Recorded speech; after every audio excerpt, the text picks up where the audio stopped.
안녕하세요. 오늘 나갈 차례가 314페이지입니다.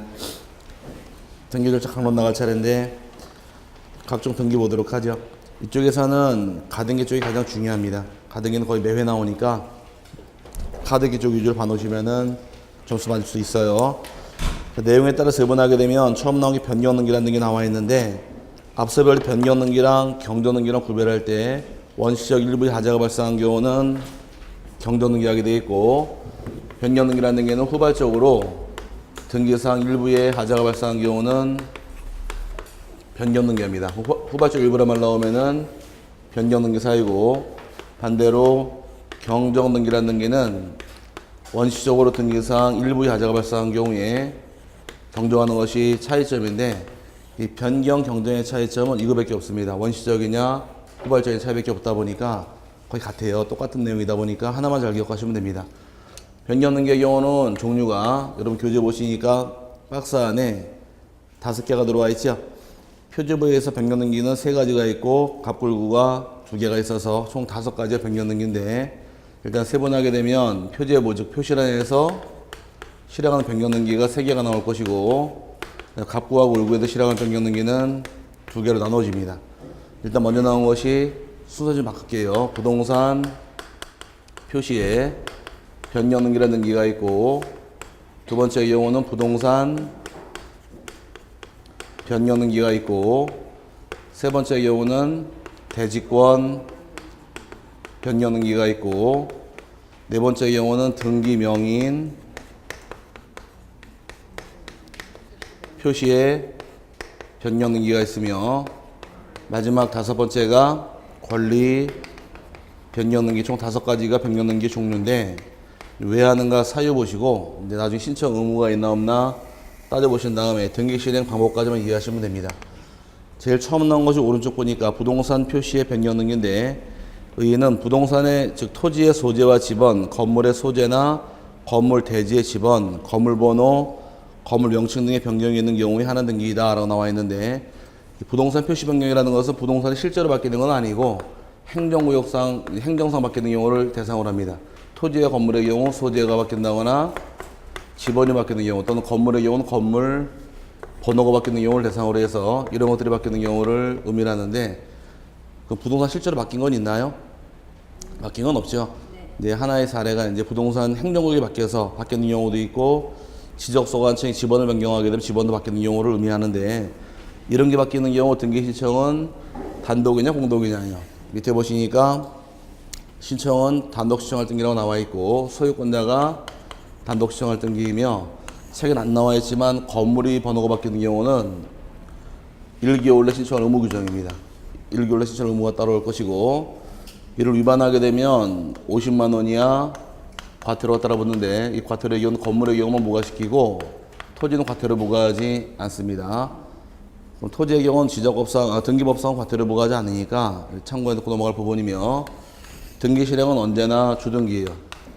표제부는 부기등기 들어갈 수 없기 때문에 언제 주등기 방식으로 변경하는 것이 내용세가 되므로 맨 밑에 보니까 단독 신청 나와 있고 그 등기 실행에서 부동산 표시의 변경 등기는 마지막에 뭐라고 써 있나요? 등기 형식은 주등기로 이루어진다 찾았어요? 네, 표제부는 부기등기 들어갈 수 없습니다. 제목 정도만 이해하시고 단독인가요? 공동인가요? 단독만 이해하시면 되고요. 반면에 부동산 변경 등기라는 것은 부동산이 물리적으로 바뀌는 경우를 의미하는데 물리적 변경이라는 것은 토지의 경우는 지목이 바뀐다거나 또는 면적이 바뀌는 경우 건물의 경우는 건물의 구조가 바뀌고 건물의 종류가 바뀌고 면적이 바뀌는 경우를 의미하게 됩니다. 뭐 부속 건물을 짓게 되면 또 바뀌겠죠. 이런 것들이 바뀌는 경우가 부동산 변경 등기인데 실제 두 가지를 나눠놨지만 같이 사용을 해요. 다 표제의 변경이다 보니까 통칭해서 그냥 부동산 표시의 변경이라고 표현을 합니다. 여기도 밑에 넘어가니까 바로 써 있네요. 토지의 변경이 생기게 되면 몇 개월에 신청하셔야 한다. 1개월에 신청하셔야 한다 나와 있고 다음 페이지 건물의 변경도 1개월에 신청하는 의무 규정이 됩니다. 대장과의 관계부터 먼저 볼게요. 대장과의 관계를 따져보니까 부동산 내역은 대장이 우선인가요? 등기가 우선인가요? 부동산 내역은 항상 대장이 우선이죠. 부동산의 변경이 생기게 되면 항상 순서는 선, 대장, 후 등기 순서입니다. 지목이 바뀌게 되면 어디부터 먼저 고치실 것? 대장부터 먼저 고친 다음에 등기를 나중에 고치는 순서입니다. 그럼 대장이 바뀌게 되면 이제 등기 의무가 따라오는데 소유권자가 마찬가지로 단독 신청할 등기이고 여기도 1개월 내 신청할 의무 규정이며 위반하게 되면 건물의 경우만 마찬가지로 50만 원이야 과태료 따라붙게 되고 똑같습니다. 여기도 표지보다 보니까 또 언제나 주등기 사회예요. 표지는 부기등기 들어갈 수 없기 때문에 주등기로 가는 것이 내용이므로 밑에 신청 보니까 단독이래요? 공동이래요? 단독이죠? 단독이며 밑에 토지의 경우는 과태료 부과하지는 않지만 건물의 경우만 얼마짜리? 50만 원이요 과태료가 따라붙게 됩니다. 왜 토지는 과태료 부과되지 않고 건물에만 과태료 부과될까? 이유는 우리 앞서 별리 지적과 배울 당시에 토지가 바뀌게 되면 지적소관청이 등기를 촉탁을 해줘요. 그럼 우리 신청 안 하더라도 일치가 되는데 건물은 건축법 배울 당시에 건물의 구조가 바뀐다거나 종류가 바뀌고 면적 바뀌는 경우에 건축물 대장 소관청에서 촉탁한단 말 나오던가요? 안 나와요. 건물은 촉탁을 안 해주기 때문에 신청을 안 하면 일치가 안 됩니다.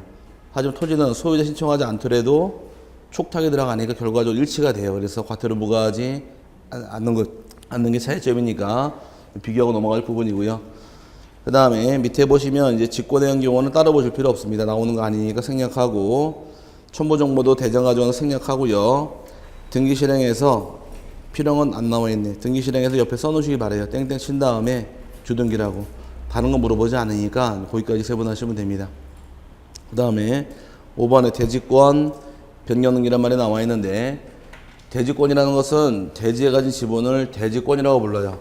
대지의 지분을 아파트 분양받을 당시 대지에 가진 지분이 있겠죠. 지분이 바뀌는 경우가 이제 대지권이라는 말 쓰는데 대지권이 바뀌는 경우는 가장 대표적인 사유가 규약대지입니다. 규약대지. 그래서 규약대지를 통해서 이제 바뀌는 게 가장 큰 사유예요. 교재 보시니까 사유에서 쓰지 마시고 구분 건물과 일체성을 갖는 대지권이 새로 생긴 경우도 있고 구분 건물과 일체성이 있는 대지권의 목적인 토지에 관하여 하필이나 분필 등 변경이 있는 경우도 발생할 것이고 다음 페이지 넘어가서 종래 구분 건물과 일체성이 있는 대지권으로 등기되어 있던 대지사용권이 일체성을 상실하는 경우도 있을 것이며 구분 건물과 일체성이 있는 대지권으로 등기된 권리 자체가 소멸되는 경우에서 가장 큰 사례가 이 규약대지인데 규약대지라는 것은 민법 공부할 당시에 아마 배운 내용이 집합건물 대지는 분할 청구할 수 없다고 배웠을 거예요. 배웠어요? 네. 자, 민법상 공유 토지의 경우는 민법상 공유는 우리 강의실이 여러 번 나오죠. 공유일 당시에는 공유자 중끼리는 자유롭게 공유물을 분할 청구할 수가 있습니다.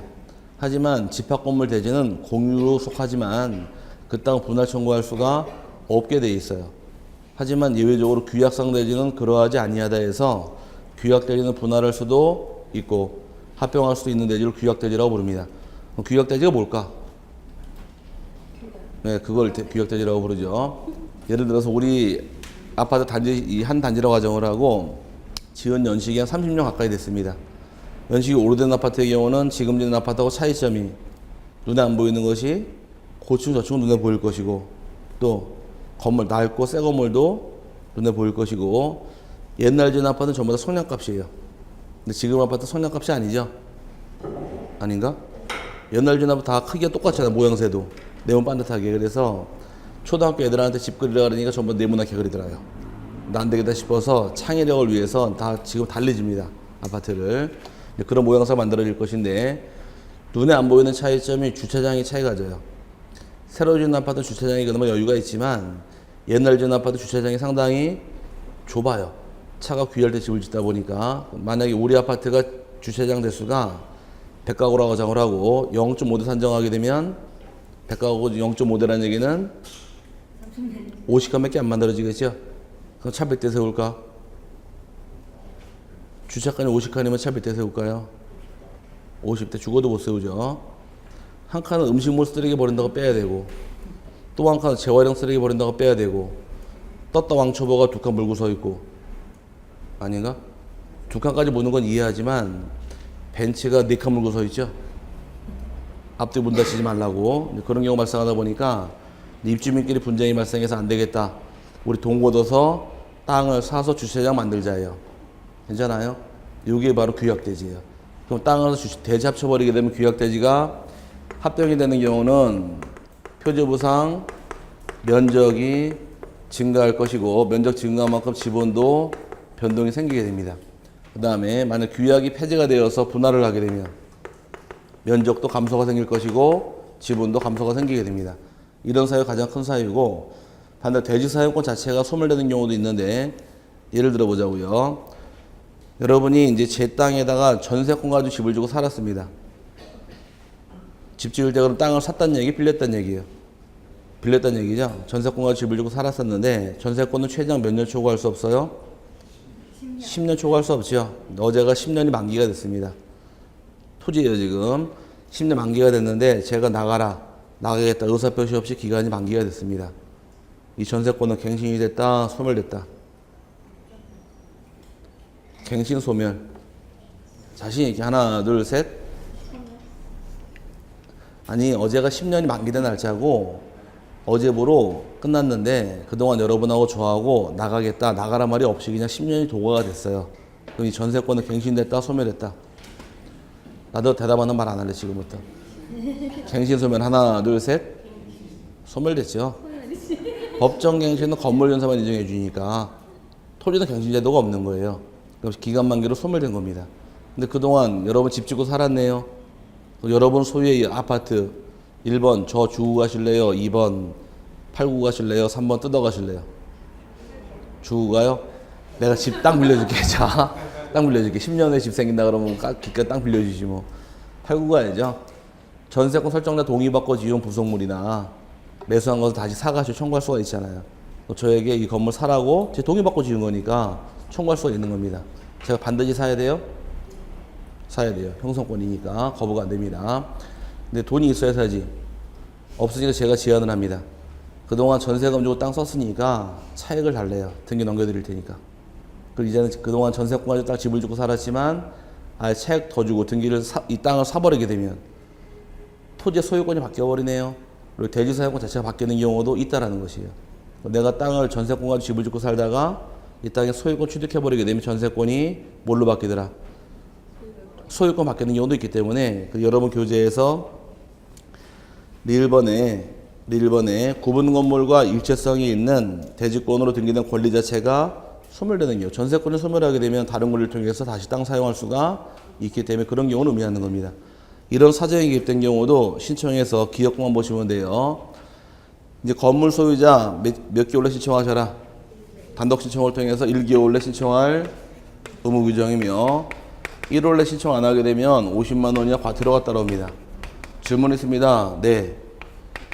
이 대지권은 대지의 지분인데 토지에 관한 사항인데 왜 과태료가 부과됩니까? 대지 지분일지언정 이 대지권을 등기한 장소가 아파트 건물 등기부니까 과태료가 따라붙는 거예요. 대지권의 내용은 뭐에 관한 내용일지언정 대지에 가진 즉 토지에 가진 지분일지언정 등기한 장소가 아파트 건물 등기부니까 50만 원의 과태료 따라붙는 겁니다. 밑에 이제 니은, 디귿, 리을 안 보셔도 되고요. 밑에 실행해서 또 옆에 써놓으시면 돼요. 대지권 변경 등기도 등기 실행할 때는 언제나 주등기고 부기등기란 말 나오지는 않습니다. 그럼 공통점 뽑아낼 수 있겠네요. 표준을 가만히 놓고 보니까 전부 다 단독 공동, 단독 시청할 등기고 몇 개월 내 하실 것? 1개월 내 하셔라. 위반하게 되면 건물의 경우만 50만 원 과태료가 부과된다. 다 무슨 등기 방식?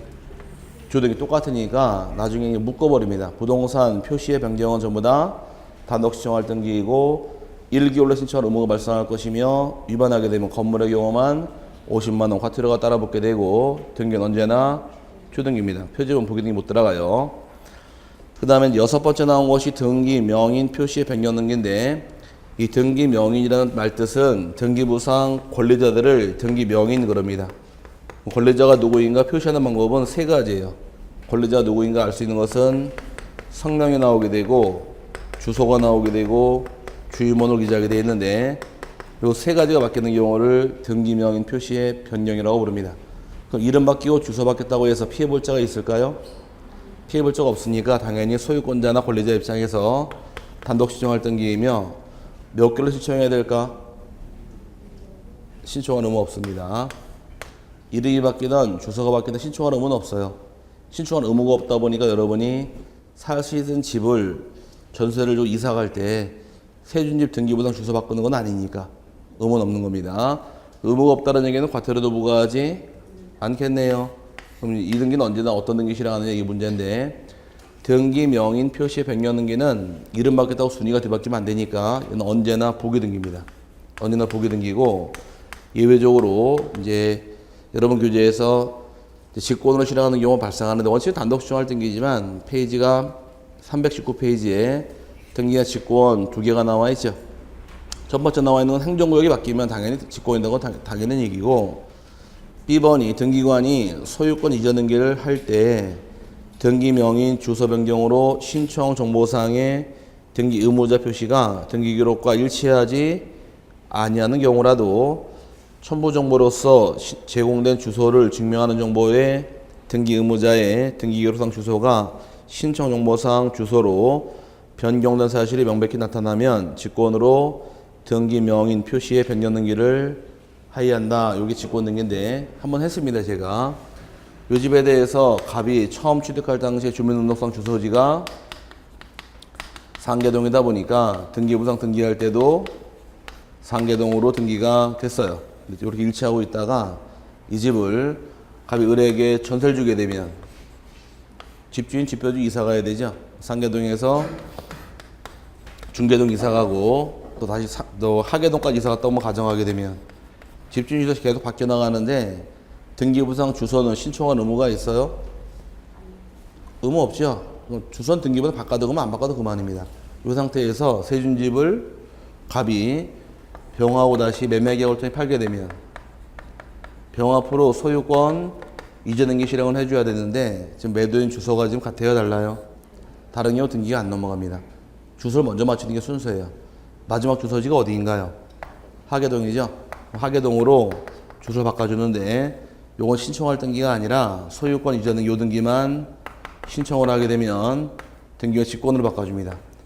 직권으로 바꿔주는데 가운데 주소지가 어디인가요? 중계동. 요걸 거쳐와야 될까 생략해버릴까? 요건 생략합니다. 생략하고 바로 바꿔버리는 거지 거쳐올 필요는 없어요. 그러다 보니까 나중에 집을 파실 때 법무사가 가져오라고 주장하는 서류가 있는데 매도에는 주민등록 초본 가져오라고 그래요. 초본을 떼야지 다 확인할 수 있으니까. 그래서 매도에는 초본 가져오라고 그러고 매수에는 등본 가져오라고 합니다. 매도에는 등본 가져오면은 초본 떼오라 그래요. 다 확인할 목적으로 해서 이 주소 바꿔주는 언제 바꿔준대요? 언제 바꿔준대요? 직권으로?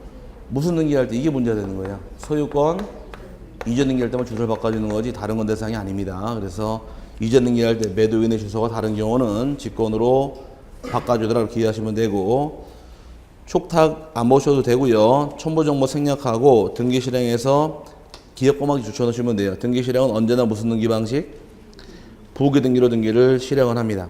그 다음에 변경 등기를 생략하는 경우가 나오는데 가등기를 말소한다거나 소유권이 아닌 권리 말소할 때 근저당 말소가 되겠죠.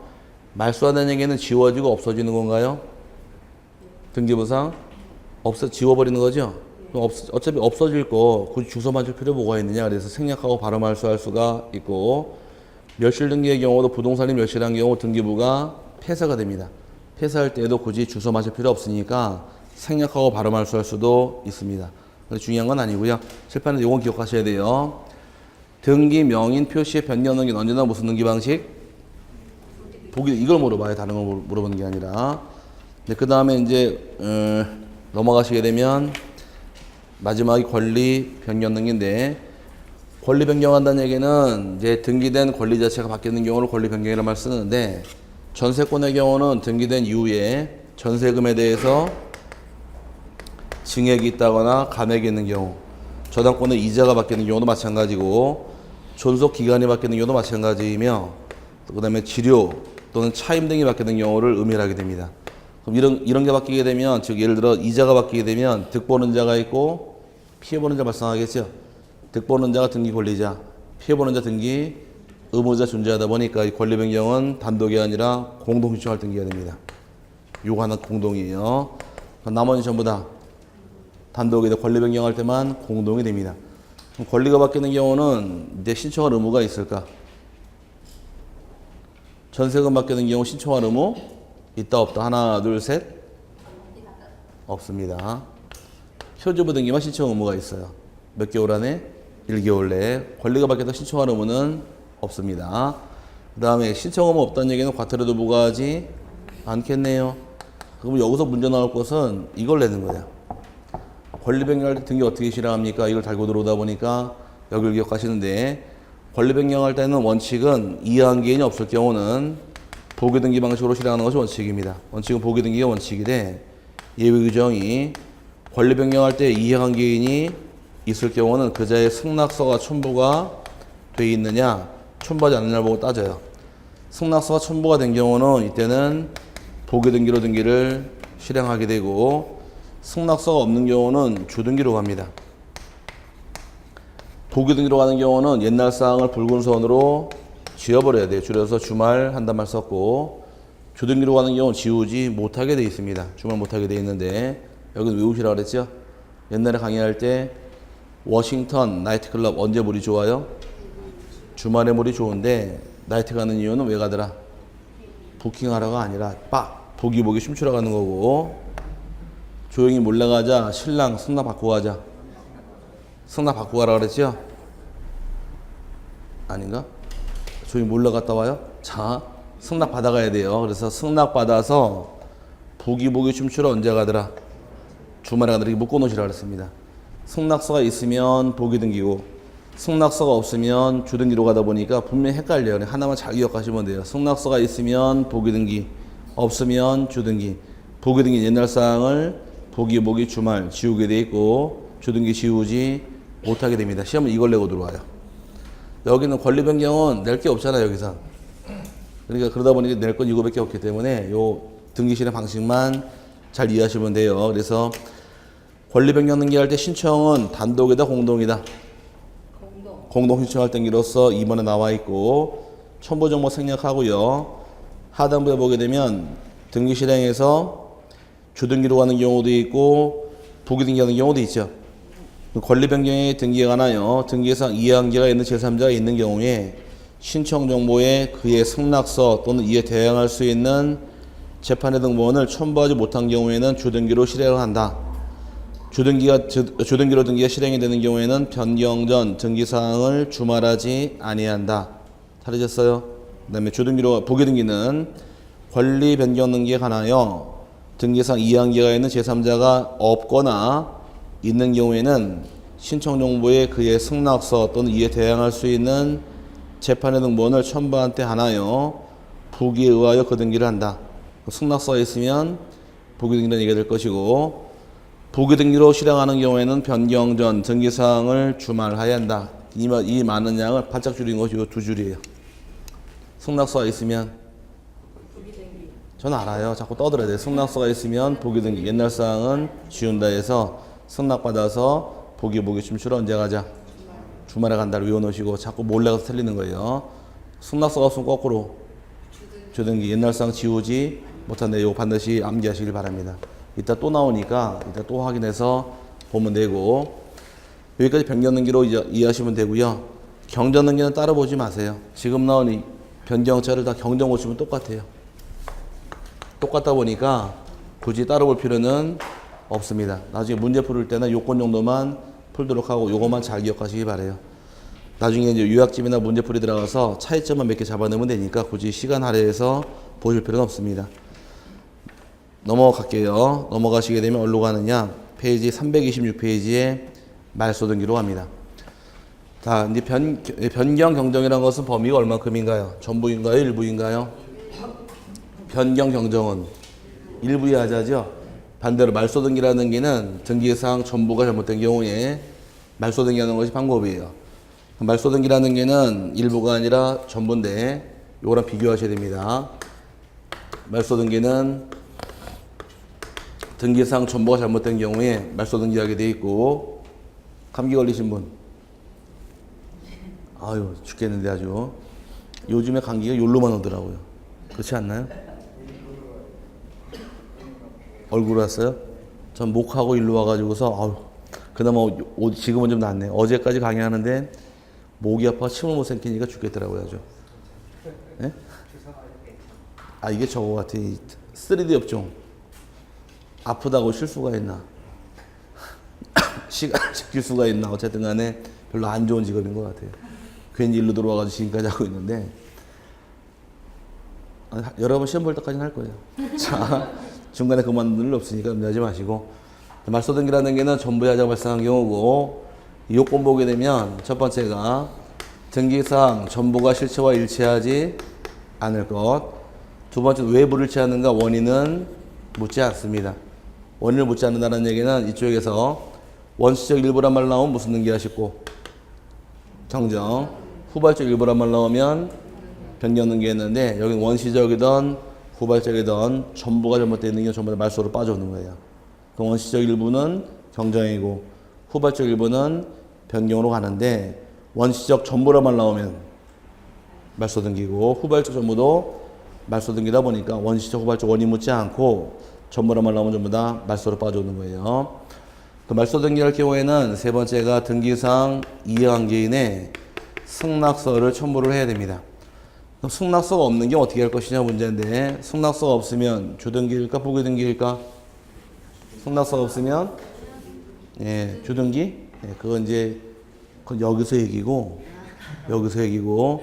말소 등기부터 승낙서가 없으면 등기는 각하당합니다. 못해요 등기.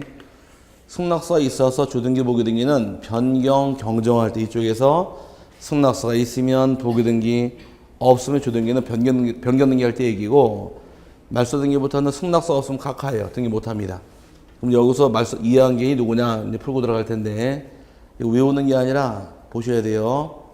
1순위에 저당권 등기가 되어 있고, 2순위에 전세권 들어와 있고, 3순위에 저당권 들어와 있더라. 3개 등기 있다고 가정을 하고, 가운데 있는 전세권 등기를 말소가 될 경우에 말소 시에 얘는 선순위 권리자죠. 얘는 후순위권자네요. 그럼 선순위, 우순위 입장에서 누가 이해관계입니까? 2번을 말소를 하게 되면 선순위가 이해관계입니까? 후순위가 이해관계입니까? 찍어보세요. 선순위, 우순위 하나, 둘, 셋. 크게. 자신 있게 대답해야지. 공부 잘하는 방법 알려드릴까요? 진짜로? 공부 잘하는 방법 알려드려요? 몰라도 돼? 한번 해보겠다는 거야 진짜로? 공부 잘하는 방법은 본인 자녀들 교육시킬 때 하시면 돼요. 옛날에 어떻게 교육시켰어요? 선생님이 질문하시면 손을 번쩍 들고서 또박 얘기하라고 가르쳐 놓고선 정작 본인들에게 선순위 자, 선순위가 이해관계인, 후순위가 이해관계인 한번 찍어보세요. 하나, 둘, 셋. 둘 다 아니죠. 그 틀려보라고 얘기를 하는 거예요. 이거는 외우는 게 아니라 본인이 느끼시면 돼요. 얘가 말소에 지워지게 되면 선순위 입장에서는 뒤에서 말소를 당하는 말로 신경 쓸 바가 없잖아요. 그럼 얘는 일단 이해관계인은 아니다라는 얘기예요. 그럼 얘가 말소가 될 경우에 얘는 기분 좋아요, 나빠요? 얘가 말소가 되면 기분 좋은 거지 나빠질 건 없잖아요. 그럼 얘도 이해관계인은 아니란 얘기입니다. 그럼 누가 이해관계인이냐? 전세권자 거대로 저당권이 있을 경우에, 이 저당권의 경우는 등기 실행할 때 밑으로 내려와서 저당권 등기 떨어지면서 순위번호가 2의 보기 1호로 들어옵니다. 그럼 위에는 전세권은 주등기고 얘는 보기등기죠. 주등기 보기등기 관계라는 것은 주와 종관계가 만들어져요. 주종관계가. 민법 공부할 때 대표적인 주종관계가 바로 전세권하고 천전세권 또는 대리와 복대리. 그럼 대리가 죽으면 복대리도 죽죠. 전세권 죽으면 전전세권도 죽으니까 마찬가지 개념이에요. 얘가 신청을 통해 말소가 될 경우, 얘가 말소가 되어버리게 되면 보기등기 등기관이 직권 말소해버립니다. 덩달아 죽으니까. 그럼 저당권자 입장에서는 얘가 죽으면 얘도 죽어요? 그죠? 그럼 돈 빌려주고 돈도 못 받았는데 네가 죽으니 너도 죽어라 그러면 열받잖아요. 전세권 말소할 당시에는 이자에 승낙서가 들어와야 돼요. 그래야지만 얘를 말소할 수 있는 것이고, 얘가 승낙서가 없는 경우 이거 말소할 수 없게 돼 있는 겁니다. 그걸 각하당한다 이 뜻이에요. 이런 걸 어디서 많이 봤어요? 민법 공부할 때 혼동. 전세권자가 소유권 취득하더라. 전세권 혼동으로 소멸하는데 소멸하지 않는 예외 규정이 두 가지가 있더라. 혼동의 권리에 후순위권자가 존재한다거나 혼동의 권리가 제3의 권리 목적이 된 경우는 그냥 소멸하지 않는다예요. 얘가 죽으면 덩달아 죽으면 피해보는 일이 발생하기 때문에. 이해 갔어요? 전세권 말소할 때 누구 동의서 가져와야 돼요? 저당권자의 승낙서가 들어와야지 말소할 수 있고, 승낙서가 없는 경우는 가당합니다. 그러다 보니까 맨 밑에 이해관계인 여부에서 B번부터 먼저 설명드릴게요. B번에 지상권 말소 시 지상권을 목적으로 한 저당권자 찾으셨어요? 그럼 지상권이 죽으면 저당권도 덩달아 죽는 겁니다. 그 위에 마찬가지 개념인데 밑에 C번부터 먼저 볼게요. 소유권 보존등기 말소 등기 시 그 부동산을 목적으로 한 저당권자도, 그럼 저당권이 어딜 잡았대요? 소유권 잡았죠? 소유권이 죽어버리면 저당권도 덩달아 죽는 겁니다. 왜? 공신력이 없으니까. 죽으면 다 죽는 거예요. 위도 마찬가지 개념인데 A번도 소유권이 가백에서 을로 이전되고 을이 병에게 저당권을 설정한 후 을의 소유권 말소 등기 시 저당권자 병 앞에 게 죽으면 다 죽는 겁니다. 그래서 다 덩달아 죽는 자가 이해관계인이다 이렇게 이해하시면 되고, 반대로 오른쪽 이해관계인 해당하지 않는 거 나와 있죠. 1번 저당권 말소 시 2번 저당권자는, 이건 똑같은 개념이네. 2번 지울 때 3번 저당권자는 이해관계인이 아니란 얘기예요. 2번 죽어주면 얘가 올라가니까 조금 되는 거지. 피해볼 건 없고요. 마찬가지로 2번 저당권 말소 시에 1번 저당권자도 2번 줄 때 1번은 아무리 신경 쓸 바가 없지요. 그러면 말소 등기할 때 선순위이건 후순위이건 이해관계인은 아니란 얘기입니다. 이 그림을 이해하고 들어가셔야 답이 떨어져요. 이렇게 이해하고 넘어갈 부분인 거지. 나중에 이거 그냥 생각 안 하고 있다가 얘를 지웁니다. 누가 이해관계냐 물어보면 또 후순위라면 또 나와요. 그러니까 구도 가지고서 지워질 때 누가 피해보느냐인가 그거만 따져보시면 쉽게 이해가 될 부분입니다. 신청할 때에는 밑에 공동 신청이라는 말 나오는데, 말소 등기 신청할 때에도 원칙은 공동이 원칙이에요. 공동 신청할 등기로서 원칙은 공동이 원칙이다 이렇게 이해하시고, 그 다음에 단독도 가능하고 직권 등기도 가능하고 촉탁도 가능합니다. 이제 하나씩 풀자고요. 원칙은 지금 처음 난 공동 나왔죠? 공동이다 기본 원칙이고, 밑에 직권의 등기란 말이 나오는데요. 직권 말소할 등기입니다. 직권 말소할 등기는 이제 배운 게 몇 개 안 되니까 아마 다음 주 왔다 가야 될 것 같아요. 다음 주 수업 다 끝나고서 소유권 등기 딱 끝나게 되면 와서 이게 이겁니다. 그럼 그때 가서 아하 본경난다 외워지게 돼 있는데, 첫 번째가 관할에 받는 기와 두 번째 사건이 등기할 것이 아닌 때 해당하는 경우는 직권으로 말소하는 29조 1호하고 2호 등기에 해당되는 것이고, 세 번째 지상권 말소 시 지상권을 목적으로 한 저당권자, 요거네. 전세권 말소할 때 전세권을 목적으로 한 저당권자도 등기관이 직권 말소합니다. 요게 누구냐? 말소 등기할 때 이해관계인이에요. 직권 말소할 등기고, 넘어가게 되면 이제 네 번째가 가등기에 기한 본등기할 때 중간 처분 등기도 직권 말소하게 됩니다. 요건 좀 이따 배울 테니 좀 놔두시고요. 그다음에 미음번이 수용으로 인해서 소유권 이전 등기를 하게 되면 크게 두 개가 살아있게 됩니다. 하나는 유효지지 요건하고 또 하나가 수용 전에 소유권 살아있어요. 그 두 개를 지어 나머지 다 직권 말소하니까 이거는 다음 주에 배울 내용 가볍게 참고만 하시고요. 비읍번의 경우는 장기간 방치된 저당권 등기에서 이제 부칙이 한번 나온 적이 있는데, 거기 보면 연도상으로 언제가 연도인가요? 제 생년월일이 나옵니다. 생년월일은 1980년 12월 31일 이 전에 실행한 등기로서, 왜 비웃어요? 맞는데. 자, 80년 12월 30일 이전에 실행한 등기로서 2006년 6월 1일로부터 90일 안에 권리신고가 없을 때에는 직권 말소하는 데서 부칙이 한번 나온 적이 있는데, 지금 8개 나왔나요? 7개 나왔나요? 8개 나와 있죠? 예고 등기 폐지됐으니까 7개만 기억하시면 돼요. 일단 종류는 저당권 등기 직권 말소하게 돼 있고, 그 다음에 질권 등기도 직권 말소합니다. 그 다음에 압류 등기도 직권 말소할 것이며, 가압류도 직권 말소, 처분금지 가처분 등기도 직권 말소하게 되고, 경매 등기도 직권 말소할 것이며, 파산도 직권 말소합니다. 예고 등기라는 게 있다가 예고 등기 폐지됐기 때문에 예고 등기 안 보셔도 돼요. 7가지 등기에 대해서 90일에 권리신고가 없을 때에는 직권으로 말소하느라고 부칙이 나온 적이 있었는데, 외울 건 아니고 뜻만 좀 이해하시면 돼요. 얘네가 들어온 목적이 뭔가요, 다?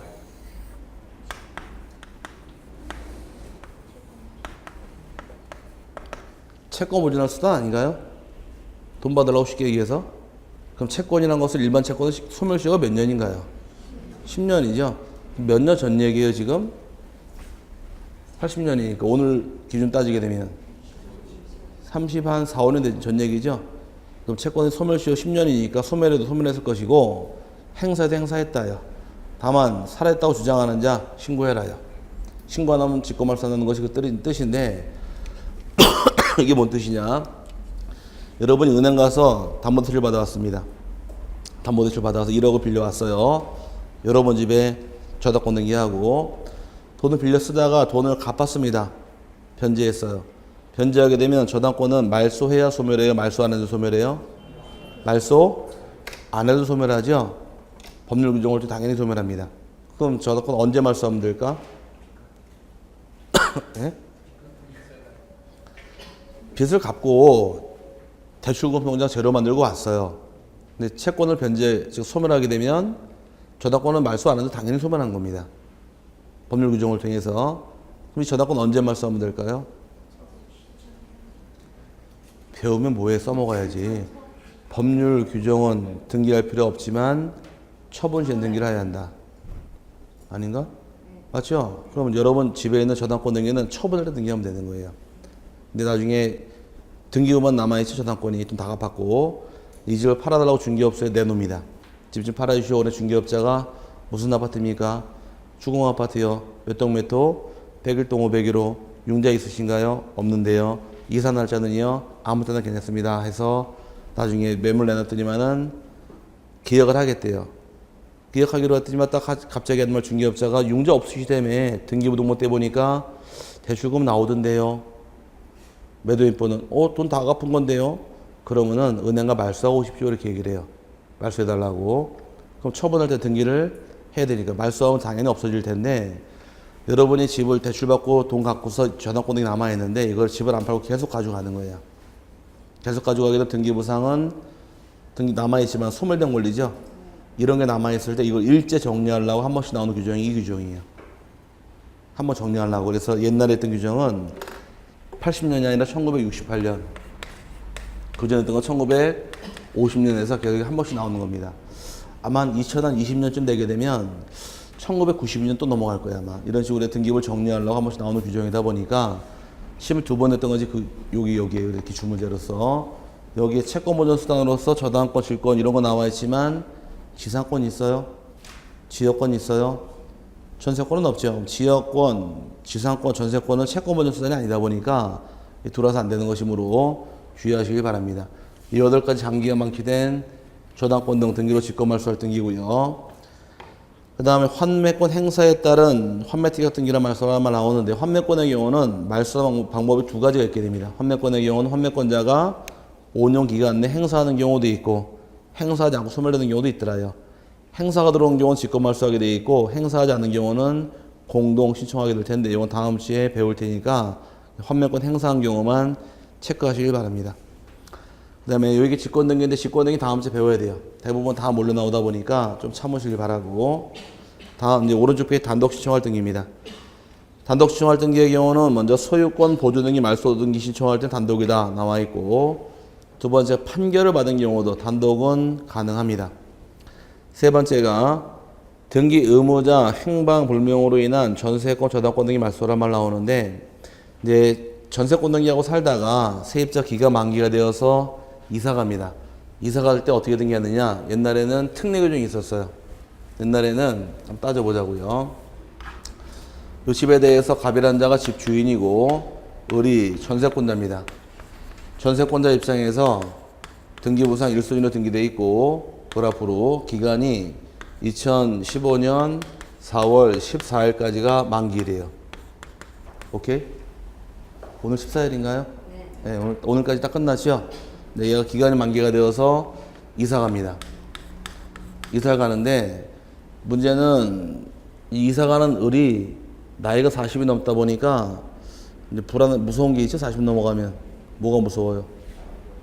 마누라가 무서운 게 아니라 이사 가는 게 무서운 거예요. 40 넘어가게 되면 마누라가 얼른 이사 가는지 알려주질 않아요. 알아서 따라오라고.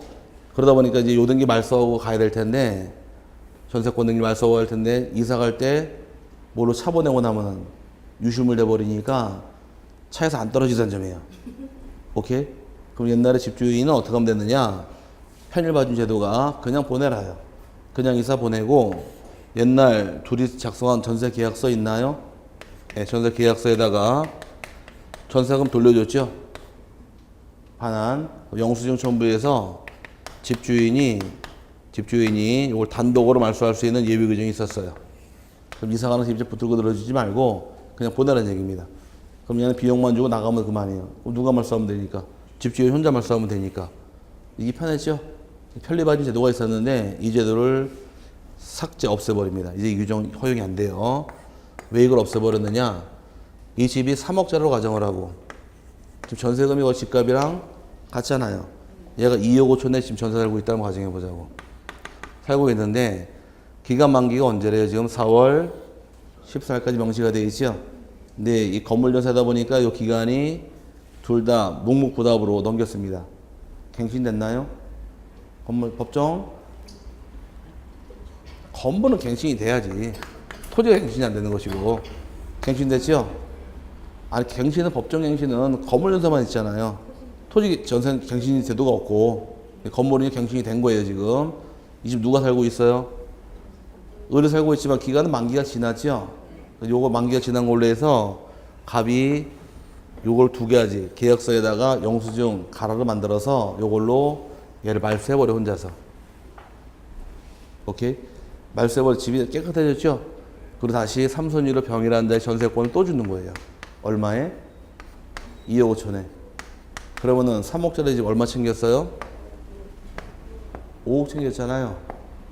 이렇게 해서 튀어버리면은 만세에 부르고 한 몇 개월 살다 나오면은 2억 챙겼네. 이런 편법을 가지고서 악용하는 사례가 발생해서 이거 없애버린 거예요.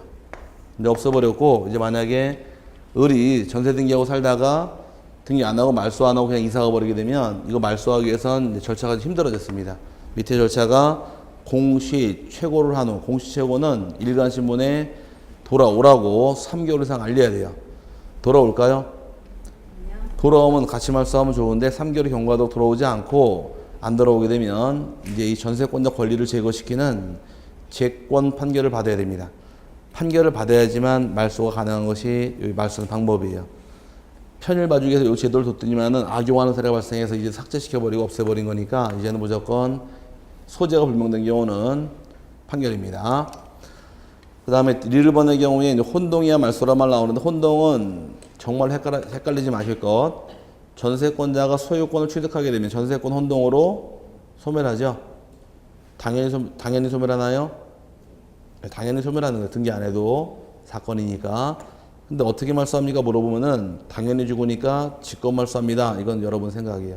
혼동은 단독 시청할 등기지 직권 등기 아니니까 주의하셔야 돼요. 그거 아주 퐁당퐁당 빠져요. 혼동 어떻게 말소한다고요? 단독 시청합니다. 그 다음에 미음번이 가등기 말소란 말 나오는데 가등기 말소할 당시에는 원칙은 공동의 원칙이지만 밑에 나오는 A번, B번 예외 규정이에요.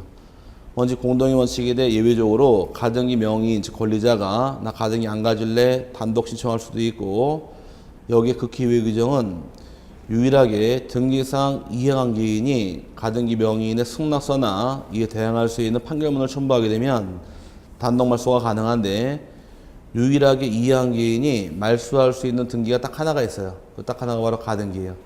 그리고 가등기가 하나밖에 없다 보니까 23회 기출을 해서 출제한 적이 있습니다. 그 다음에 등기된 권리가 어떤 사망으로 소멸한 경우도 단독 시청할 수가 있고 가처분에 의해 실효된 권리의 말소란 말 나오는데 처분권이 가처분 게 있을 경우에 이 가처분 등기는 어떻게 할 것이냐 해서 뒤에 한번 나오나 한번 찾아볼게요. 얼른. 뒤에 안 나왔으면 여기 가처분 봐야 돼요. 뒤에 가처분 있는 것 같은데 없으면 여기서 볼게요. 그냥 자 가처분 등기는 별표 넣으시고 밑에 묶어 놓자고요. 가처분이 굉장히 중요하니까 밑에 써놓으세요. 가처분 밑에다 빈 공간이 있죠? 네, 거기다 요 3개 써놓으셔야 됩니다. 가처분은 자 가처분 단계에 있을 경우 가처분 왜 했나요? 돈 달라고 집 달라고. 돈 달라고 하는 것은 압류나 가압류고 가처분은 금전 채권이 아니라 그랬잖아요. 금전 채권일 경우는 압류나 가압류하되 금전이 아닐 때는 뭐래라? 가처분하더라. 오케이? 예, 돈일 때는 뭐라는 것이고 압류나 가압류하는 거. 돈이 아닐 때는 가처분하는 겁니다. 집 주기로 약속을 했는데 집을 안 주는 경우에 그걸 잡아놓기 위한 처분금지 가처분등기예요. 그럼 가처분 등기 중심으로 가처분보다 전에 들어온 권리가 있고 근데 가처분 뒤에 들어온 권리 있게 됩니다. 오케이? 그럼 이제 가처분 전에 들어온 권리하고 가처분 뒤에 들어온 권리하고 이 가처분 등기 세 개를 따지셔야 돼요. 여기서 논점은 가처분 전에 들어온 권리는 선순위인가요? 선순위죠? 전에 들어온 말소할 수는 없다요. 말소가 안 되고 가처분 뒤에 들어온 등기는 가처분권자가 승소 판결받은 경우는 무조건 단독입니다. 단독 시정할 등기고 해당 가처분 등기는 둘로 나누는데 가처분권자가 소송에서 승소한 경우도 있고 패소한 경우도 있어요. 가처분권자 승소 판결받게 되면 이 가처분 등기 말소는 직권말소합니다. 패소하게 되면 촉탁말소로 들어가게 돼 있어요. 이 두 가지 뭘 말소한다는 얘기예요? 요 가처분 말소하는 거예요. 오케이? 요 세 가지는 외우셔야 돼요. 가처분 전에 들어온 건 손댈 수 없고 가처분 뒤에 들어온 것은 단독 시정합니다. 해당 가처분 등기는 가처분권자 이긴 경우는 직권말소, 패한 경우는 촉탁말소 들어가게 돼 있어요. 요걸 세 가지를 외워놓으시는데 여기서 문제가 요것만 가지고서 문제가 22회, 23회, 24회, 25회 네 번 나왔어요. 26회 또 낼까요? 또 냅니다. 여기는 기억하시는데 자 가처분 전에 들어온 건 어떻게 하시고 말소할 수 아니 굉장히 중요한 거예요. 그러니까 굉장히 중요하니까 여기 외치셔야 돼 자꾸. 가처분 전에 들어온 것은 말소할 수 없고 가처분 뒤에 들어온 것은 단독 신청하더라. 해당 가처분 등기는 가처분권자 이긴 경우는 직권말소, 패하면은 촉탁말소란 말이 나오는데 한번 따져보자고요.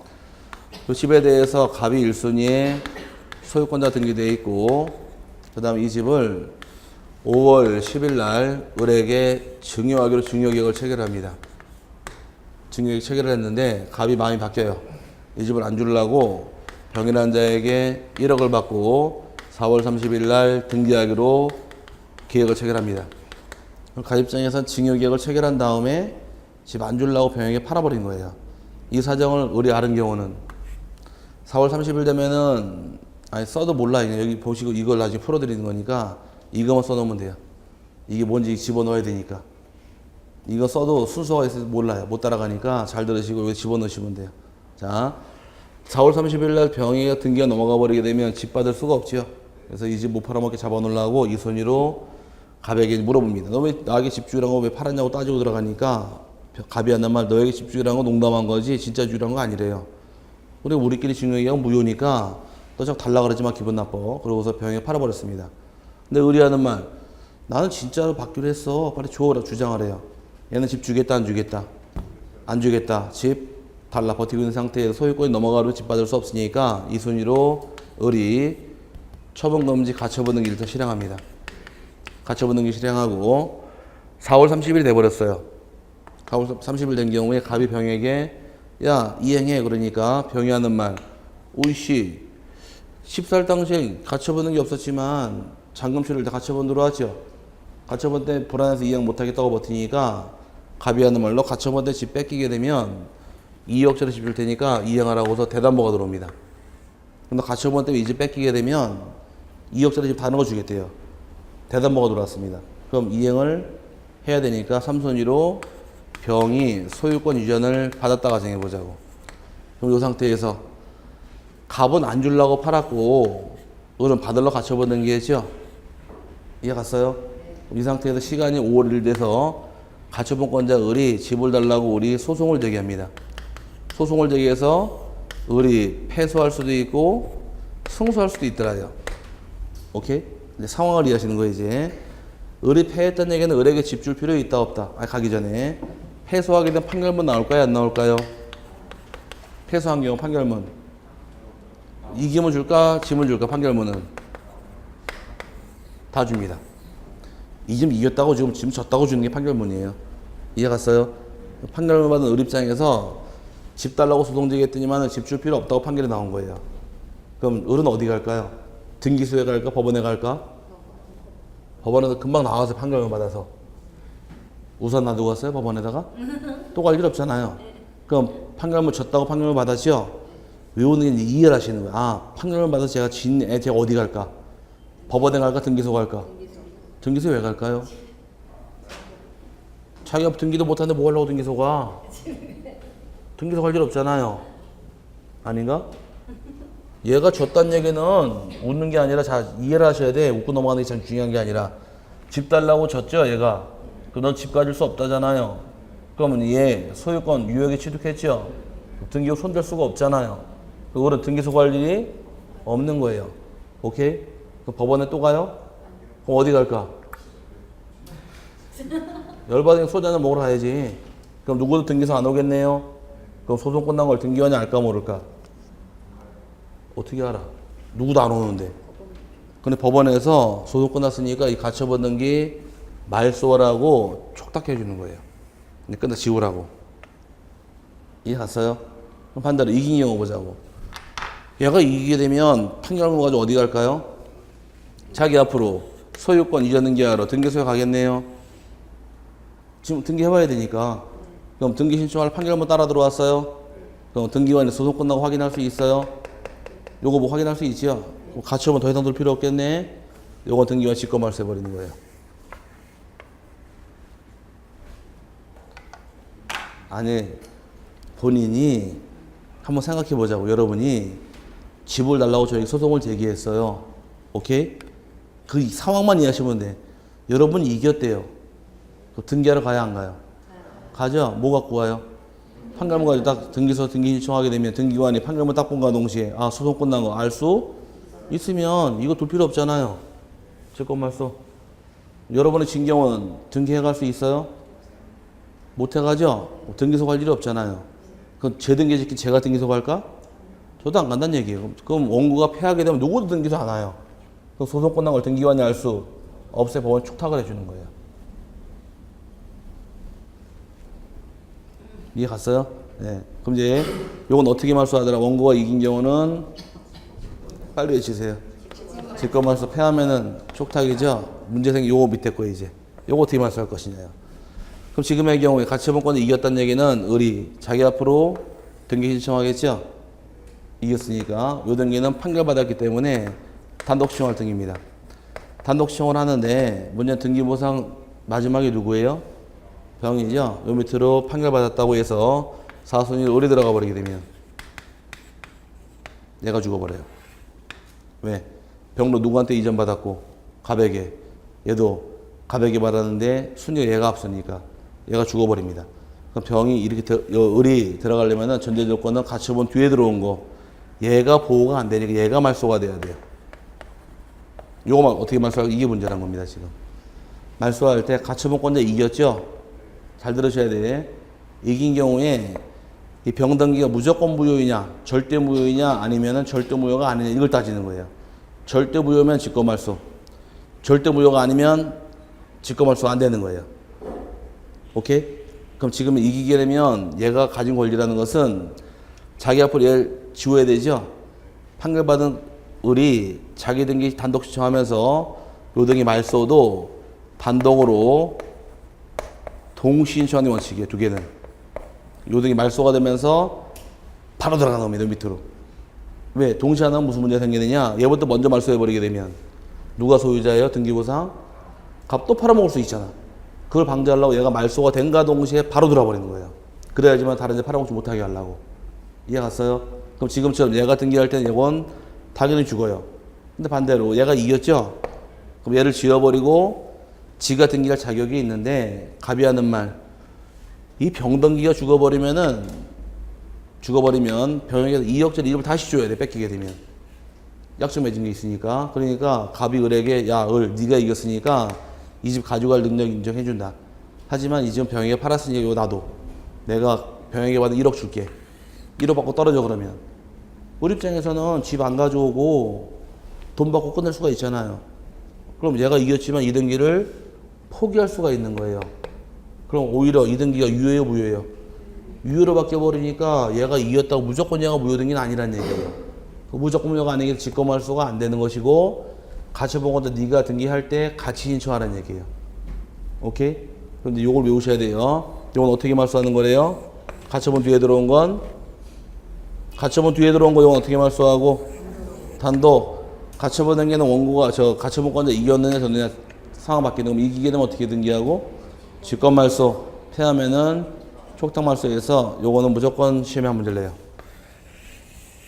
이거 외우고 들어가면 답이 딱 떨어지는데 이걸 못 외우고 들어갔다가는 나중에 이 지문에 막 1순위에 가별 소유권 뭐 가압류 막 흔들어 놓은 다음에 딱 보면은 띵 그래요.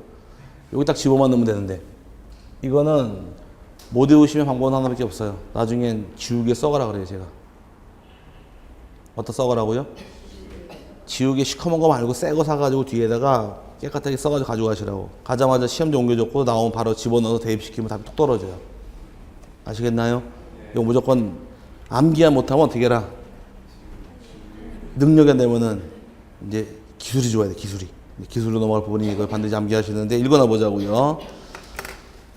이제 가처분에 의해 실효된 권리말소란 말 나오는데 처분검지 가처분 등기 후에 일어난 각종 처분의 등기는 그 가처분 권리자가 승소하여 그 승소에 따른 소유권 이전 등기 신청을 함에 있어서 반드시 가처분에 의해 실효를 원인으로 이를 동시에 단독으로 신청한다. 이거네요. 가처분 등기 신청할 때는 가처분 뒤에 들어온 이 등기는 반드시 동시에 단독으로 말소한다. 이해 갔어요? 요거 나온 거예요. 요거. 왜? 얘가 죽으면 바로 들어와야 되니까. 그 뜻이고. 마찬가지로 가처분권자 소송에서 승소하여 소유권 이전 등기 말소 등기를 신청하는 경우에 똑같은 겁니다. 가처분 이후에 제3자 명의 소유권 이전 등기가 경료된 때에는 그 등기도 동시에 단독으로 신청할 수 있다. 가처분 뒤에 들어오다 뭐 어떻게 말소하시고 단독. 이해 갔어요? 그럼 가처분 전에는 건 손댈 수 있더라 없더라? 없습니다. 그거 잡아넣기 할 공부예요. 넘어가시게 되면 이제 관공서 촉탁이라는 얘기는 촉탁이란 것은 앞서 배울 때 경매는 뭘로 시작해서 촉탁 끝날 때까지 촉탁이니까 경매 개시 등기도 촉탁. 근데 경매가 끝난 경우에 경락인 명의 소유권 이전 등기도 촉탁. 경매 개시 말소도 촉탁. 다 촉탁이다 보니까 경매는 촉탁으로 시작해 촉탁까지 이해하시면 됩니다. 첨부정보 생략하고요. 쭉 내려와서 직권 말소란 말 나오는데 직권 말소라는 아까 이건 안 보셔도 되고 지워버리세요 그냥. 개정된 건데 개정이 안 돼 있으니까 지워버리시고 5번은 아예 통째로 지워버리세요. 안 나와요 거기서. 그냥 옆에서 하나 써놓자고요. 말소등기 실행할 때 어떻게 등기 실행하느냐인데 말소등기 실행은 언제나 주등기입니다. 뭐라고요? 언제나 주등기예요. 말소등기라는 얘기는 등기를 지워지고 없어지는 게 말소등기다 보니까 다른 등기랑 네가 선순위냐 내가 선순위 따질 필요가 없으므로 언제나 주등기다만 기하고 넘어가시고 나머지는 뭐 나올 만한 건 없습니다. 잠깐 쉬신 다음에 멸실등기부 다시 나가도록 할게요.